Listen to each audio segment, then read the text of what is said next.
Hello and welcome to Ryno's Ravens Review. Please like the video and subscribe to the channel. Well, do I get to tell you I told you so after that game? Okay, yeah, Myles Garrett didn't wreck the game. Debatable, because maybe you paid so much attention to Myles Garrett you didn't pay attention to anybody else. Could be.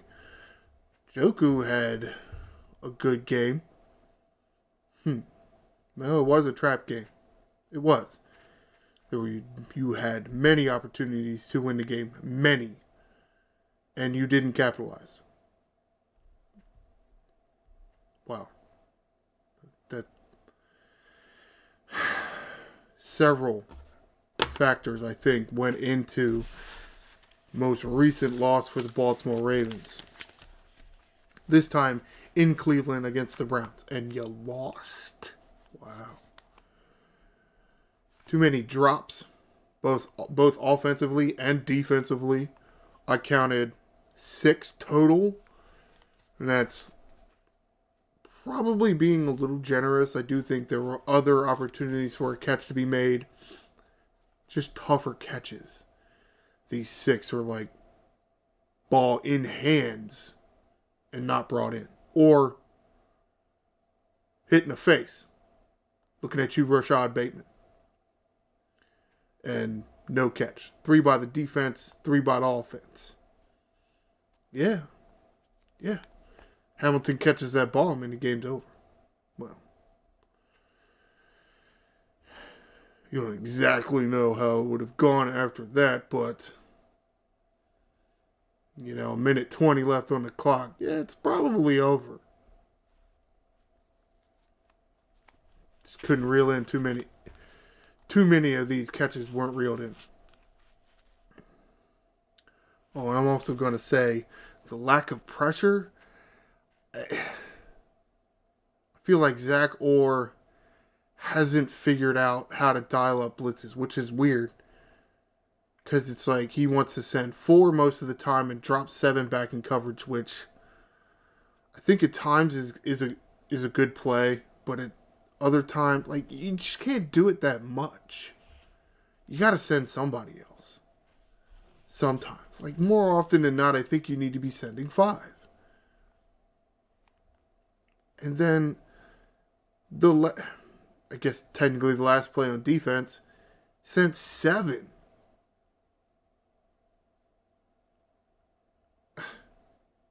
No. Come on now. No. You needed to hold them to hell. You hold them to a field goal there instead of giving up the 20 or 30-yard touchdown or whatever the hell it was. Because you have Eddie Jackson back there in man coverage. For some reason, Darius Washington is blitzing and not Eddie Jackson. I would have definitely flipped those guys. Of course, at the same time, it's probably not the time to bench Marcus Williams. Humphrey and Wiggins out. Essentially, you had 3 guys out. Damn, really? I couldn't, work it out for one damn game?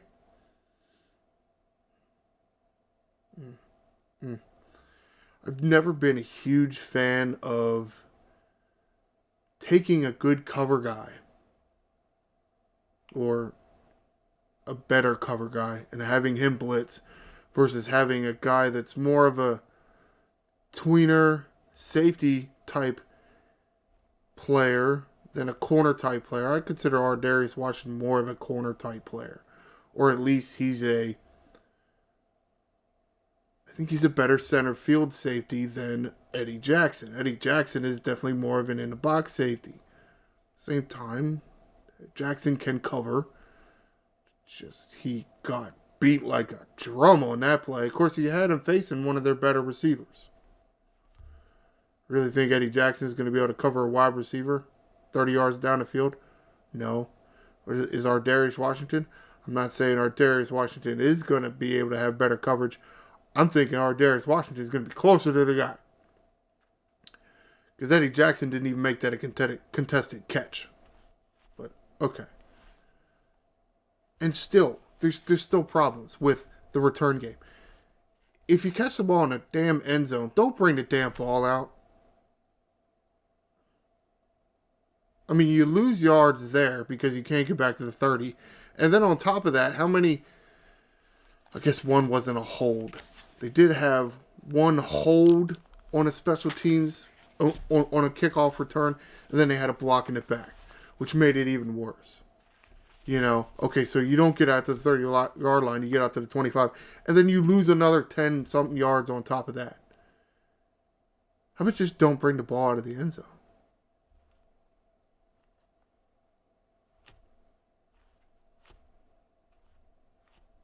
Right? Okay, fine, whatever. Bad coaching, in my opinion. I mean, it's just bad coaching. I mean, you keep making the same mistake over and over again.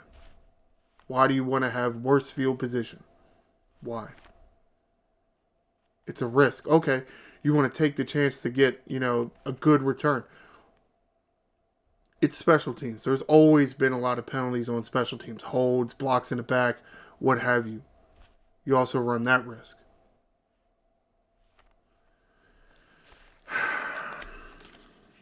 And while, yes, I'm criticizing the coaching for that, I do feel like Coach Harbaugh, calling the timeouts on that last defensive drive, the last offensive drive for the Browns where they scored a touchdown, I do feel like Harbaugh using some timeouts there was the right move.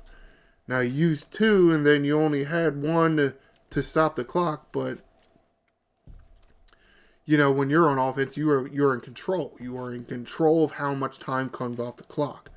The quicker you can get plays in, the quicker you can get out of the huddle, the quicker you can get to the line, you can mitigate how much time is coming off the clock. When you're a defense, you don't have that luxury. You are at the mercy of the opposing offense and what they can do. So using your timeouts there, that's probably a good thing. Now, to a certain extent, because of the way it turned out, you were down more than a field goal. Okay, if you use your last time out there, then you would save yourself another, 20 seconds for the offense, which would have been nice.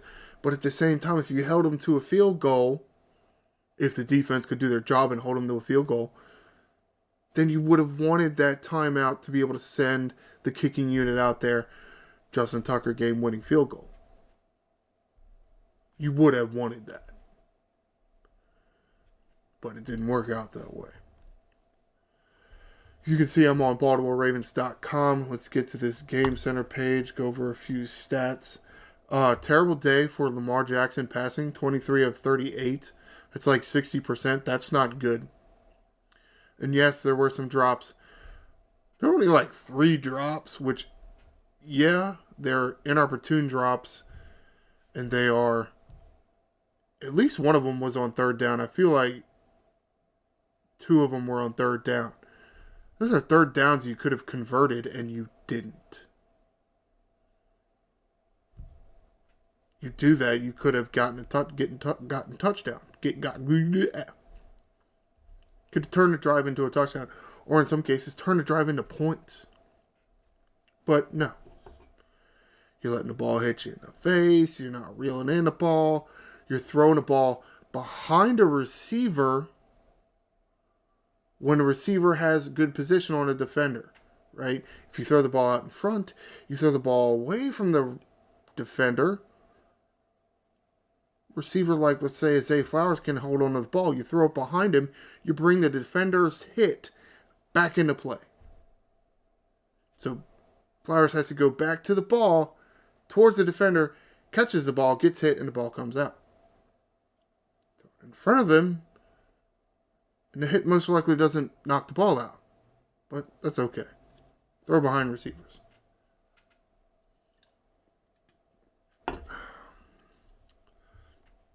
Derrick Henry, 11 rushes. Lamar Jackson, 8 rushes. Justice Hill, 2 rushes.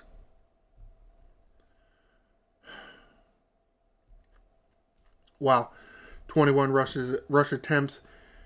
But you did have over 100 yards. It's odd that you didn't run the ball more. Especially when it was like drop fest. Or miss your target fest for quarterbacks. I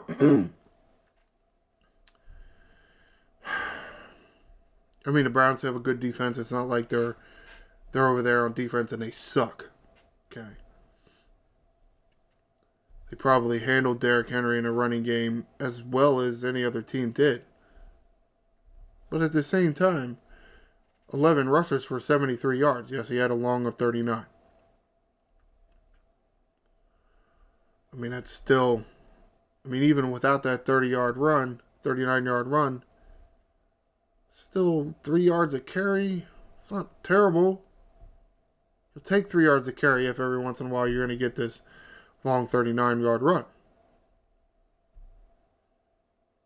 Disappointing. There you go. Not running the football. Trying to throw the ball 38 times with Lamar. Yeah. That's how this team wins games. Probably why there were so many drops. Because you didn't run the ball enough. Oh well. Let's go to NFL.com. Take a look at some of these stats. Zay Flowers, 7 catches, 12 targets.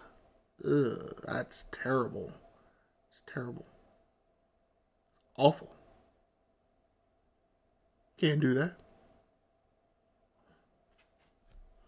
Did have over 100 yards, which is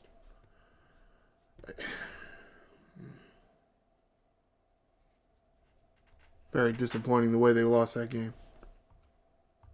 Oh, I know something. I just forgot and I wrote it down. I wanted to skip it to school because I wanted to get to it after. What drive was that? I can't even remember what drive that was. Was it this drive? No. It was a missed field goal, wasn't it? Was it the missed field goal?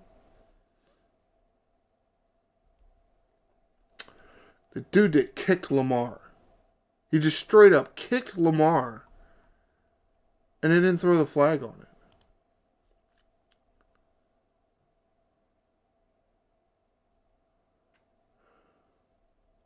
Oh, shit. Yeah, I figured I could find it. It's in here somewhere. This one. This here. So it was ended up being on this punt here in the third quarter.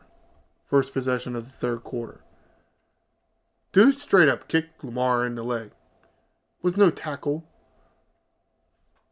As far as I'm concerned, and broadcast team mentioned it as well, you're not allowed to kick people's legs to bring them down.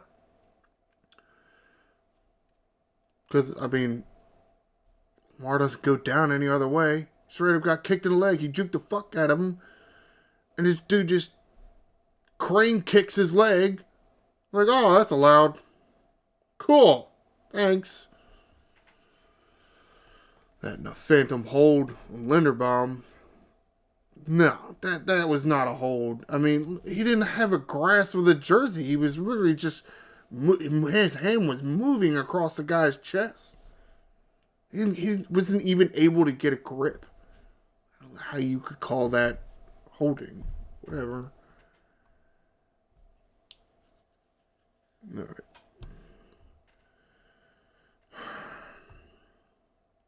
I don't even know who to blame. I just don't know if you can blame an offense or a defense for this. It's not enough pressure. That's what I have written down here as far as the defense's main notes. Rushed 4 way too many times. 3 picks dropped. Where are the pressures here? 1 sack. 2 sacks. A half a sack by Robinson and Ngakoue. Hamilton, he blitzed and forced a fumble in that play. So it's like, why didn't you want to blitz Hamilton more? I feel like Hamilton didn't blitz enough. I guess because you benched Marcus Williams, you figured you didn't have enough safety presence back there because you decided to bench Marcus Williams. The same game that Humphrey and Wiggins are out. I mean, I know what we say about the Ravens cornerbacks, but I mean, That's two of your top three. You get further on down the list, and they're even more bad, you know? Ugh.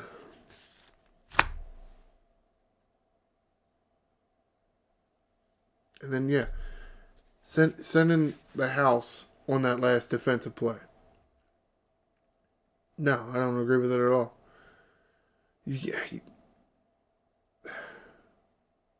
you're like, again, you're down Humphrey, you're down Wiggins.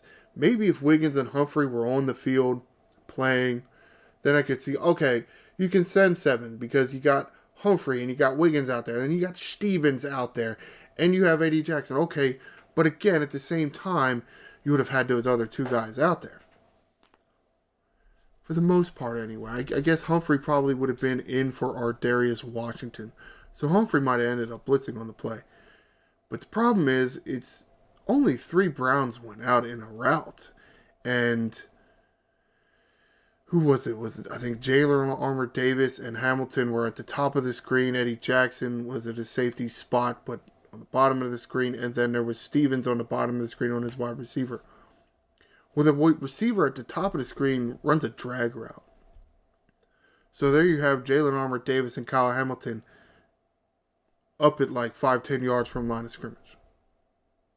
2 guys there. Come on now. Of course, that's the problem with Hamilton. You putting Hamilton in there at safety.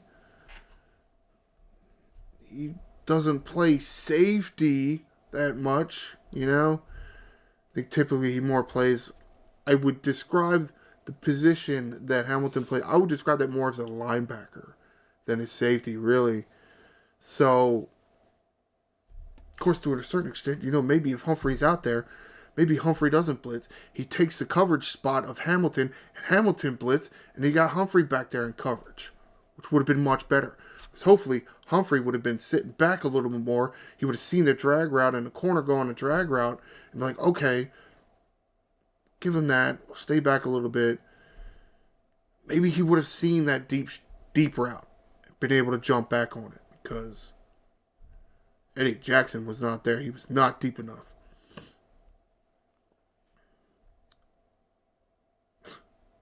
Yeah. And the Marcus Williams thing, they're not being forthcoming on what exactly the reasoning is, saying it's more of like a personal in-house decision. Like, cool, thanks.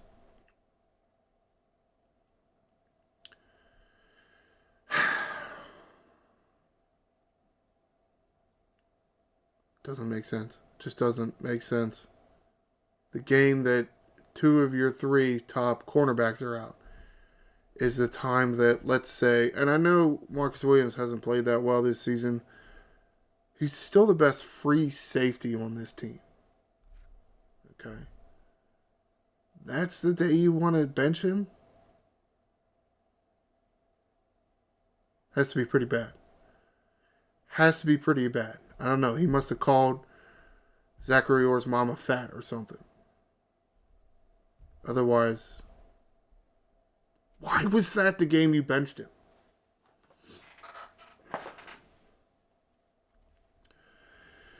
Of course, not to be outdone. All the mistakes and terrible play. Offense gets their fair share here. Missing Flowers in the end zone on the first drive really hurt. It really hurt because he was wide open. It was essentially, well, it may not have been the exact play and the exact route. It was a lot like that route that Bateman ran last week against the Bucks for a touchdown. It's really what it looked like. And he was open. Lamar threw it 4-ish yards in front of Flowers. Of course, at the same time, maybe if Flowers was 4 inches taller, he would have been able to catch it. Well, that's why shorter wide receivers aren't always that good. Just have a smaller catch radius. Let's say Calvin Johnson would have definitely caught that ball. Like, it was probably a perfectly thrown ball for Calvin Johnson. Of course, Calvin Johnson was like 6'6". He made more than half a foot on Zay Flowers. But again, you got so many receivers, so many weapons, you forget that some of them have a smaller catch radius. So you got to throw it, instead of throwing it, I don't even remember how far it was, 35 yards. You got to throw it like 33 yards. Didn't do it. Oh well. Again, not a great job passing by Lamar. Very low completion percentage. And here we go with these trickeration plays. I'm talking about two of them in specific. And it was the Wildcat formation. Where was it? I think it was on this drive. No, it wasn't. What the hell drive was that? Was it this drive?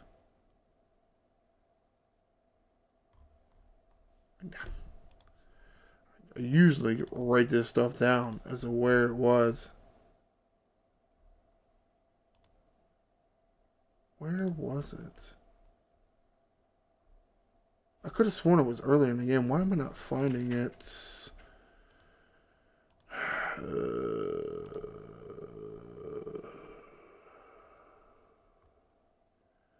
Derrick Henry lining up in the Wildcat. They had gotten all the way down the field.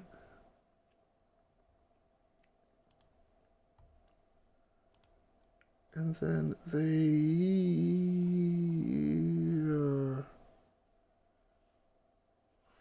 I thought it was this one. Damn it. Yeah. Terribleness.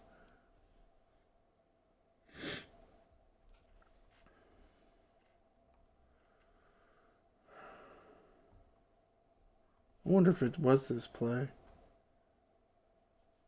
Derrick Henry up the middle. Here. Yeah, shit.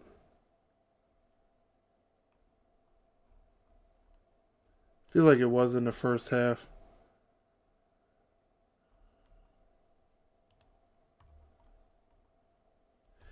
It was. It had to be the first one because it was... No, it was a turnover and downs here. There you go, right there. Direct snap, Derrick Henry. Fourth and 1 on the Cleveland 7-yard line. Yeah. The problem with that play is, and they mentioned it on the broadcast, not only do you essentially take the ball out of Lamar Jackson's hand, not that that's a bad thing if you put it in Derrick Henry's hand, but what do you do as a defense? Well, you go after Derrick Henry. Something Derrick Henry did to us. Popped the pass over for a touchdown. Well, to be perfectly honest, I would have liked that play more than let's just give it to Derrick Henry from the direct snap. I mean, if you want to be a trickeration play, do a trickeration play. Here, let's just snap it to Henry and he'll run forward. Not against this Browns defense. They're a lot more stout than that. And then the Charlie Kolar direct snap. Again, you're taking the ball out of Lamar Jackson's hand and putting it into somebody else's hand. What are you thinking? And I wrote that down. What is Charlie Kolar thinking and what is Todd Monken thinking? You can't do hut. You can't do that. You cannot do that. You can say hut. You can do that. It's the motion. You cannot do that. That is a false start. How do you not know that? You can't do that if you're lined up as a tight end. You think you can do that lined up as a under center? Because you're not really lined up as a quarterback because the quarterback's standing right behind you.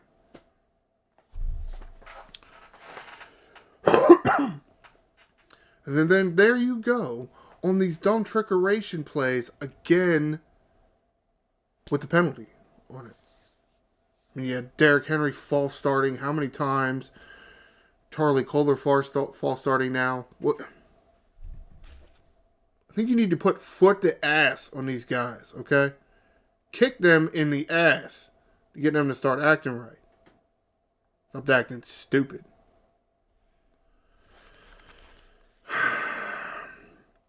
Oh, Justice Hill should have gotten credit for a sack there. You see that play? What did I? At the end of the third quarter, you see that play? Justice Hill, better pass blocker than Derrick Henry. I don't know, man, because I feel like Justice Hill was in there trying to pass block and just got steamrolled and like right into Lamar Jackson. I don't know that you're doing that to Derrick Henry. That's kind of the logic there. If he's hard to tackle, wouldn't it also be hard to get through one of his blocks? I think so. But it's okay. Keep having Justice Hill in there when, third down plays or whatever you want to call them. Like, oh, because he's a better pass blocker. Yeah, he didn't look like it there. And something I said earlier, that no, there's no way.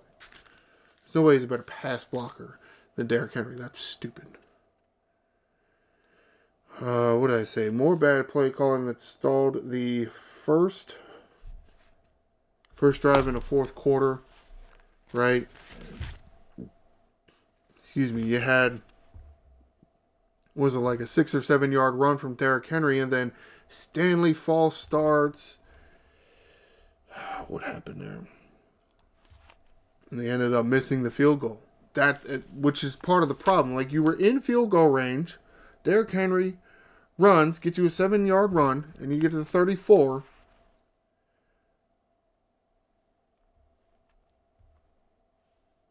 You get to the 27, the Cleveland 27, and then it's like, oh, I'm Ronnie Stanley. I'm going to false start. I mean, it happens. It's fine. Happened in the wrong moment, right? Happened in the wrong moment. Because now it's 2nd and 8 instead of 2nd and 3.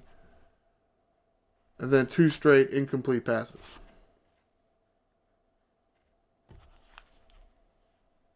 Maybe you should have ran the ball. I think I would have ran the ball. It's just me. I mean, you ran Derrick Henry, you got 7 yards. Okay, Stanley false starts. Your next thought is to throw the ball 2 straight times?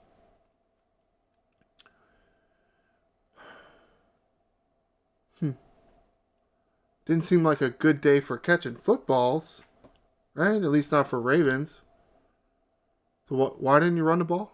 I'd have ran the ball. I mean, you're getting towards the end of the game. Defense has got to be more tired. You think Derrick Henry's tired? Carried the ball 11 times this whole game. Derrick Henry not tired. Give him the ball. Nah, I'm going to do my own thing. Okay, cool. Good job on the win. Oh, wait, you lost. On what? Too soon? And again, because it led to a Tucker missed field goal, I didn't think Tucker missed by that much. Didn't seem to be a much wind. I mean, he was on the right hash, and he ended up missing wide left. Though it really wasn't like wide left. It was like this far left. So you would think 5 yards closer and it wouldn't have missed. It might have just squeaked in there, which would have been awesome. But no, 2 straight incomplete passes. I would. But this is a running team. Kind of looks like a passing team.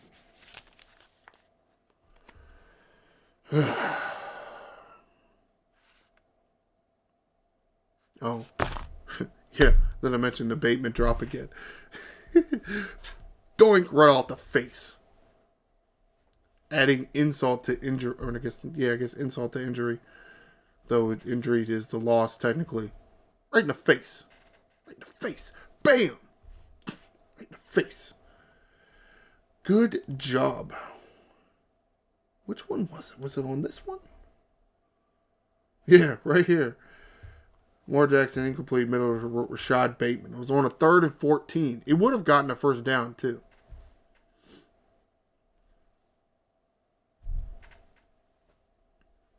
course, this whole thing was set up here. Oh no, that was the punt. They actually scored a touchdown on that one that there was a block in the back from Kohler. Rude on National Tight Ends Day. All right. Well, I think I've beaten up this team enough for their terrible decisions, terrible play calling, terrible hands. The whole game. These 6 drops. I mean, how many of them, like if you just catch one of them, changes the whole game. 6. That's a lot. Bringing the ball out of the end zone. Gotta stop that. Gotta stop that, man. I mean, as far as I'm concerned, you don't want to return the ball. You don't want to. Unless you have to. To a certain extent, I guess I kind of get. You're looking up here and you're trying to catch the football. Now, do you know where your feet are at the same time? That might be something to ask. I'm sure it's kind of hard to know whether you're catching this ball in the end zone or not. You shouldn't be bringing this ball out if you're in the end zone. You shouldn't be. I don't know. I mean, the other guy, because they usually have 2 guys back there returning, the other guy has to be yelling something. Yell it and yell it loud. If not, you know what? Maybe even try to tackle the guy if he's trying to bring the ball out of the end zone. Stop doing it. Giving up yards. I don't care. To me, it's not worth the risk. You have no idea what's going to happen. I know you could get out there more than the 30-yard line. I know it could happen. But how often is it going to happen? And how often is there going to be a hold or block in the back that would negate any return yards? And not only that, but put your offense in a hole. You stop bringing that ball out. And you got to blitz. You got to blitz somebody. Somebody. You cannot just try to... You can't get pressure on quarterbacks with just 4 dudes. You can't do it. It's just not going to happen. I don't know why you thought that was the right answer. And I feel like they've been doing it a lot. I don't know if it's just Zach Orr's philosophy, if he doesn't understand, or what. This is a learning curve, and we got to give him time to learn. Okay. I also feel like he played a bunch. Do you think it's going to go well if you only send 4 guys after the quarterback? By default, the offense has 5 guys. Every once in a while, they'll throw a chip in there or they'll have a running back in there help pass blocking. Only sending 4 isn't going to do anything. You're not even going to get a quarterback hurry. You got to send somebody. You got to move him off his spot. Because otherwise, any quarterback, I don't care if it's Jameis Winston or Taysom Hill or one of them guys that Coach Spurrier kept subbing in and out all the time that one damn year. That was hilarious is what it was. If you just let them sit there, they're going to pick you apart. They're going to. Especially if your second and third cornerbacks are out and you benched your best free safety. Yeah. All right. Enough telling them how terrible they are. For real this time. At least for this video. Next game will be at home against the Broncos. This Sunday, November 3rd, it's scheduled for 1 p.m. So that will do it for this edition of Ryno's Ravens Review. Please stay tuned for the next episode of Ryno's Ravens Preview. And we'll preview the game between the Baltimore Ravens and the Denver Broncos. Please like the video and subscribe to the channel. I am the Angry Ryno. Fly Ravens, fly.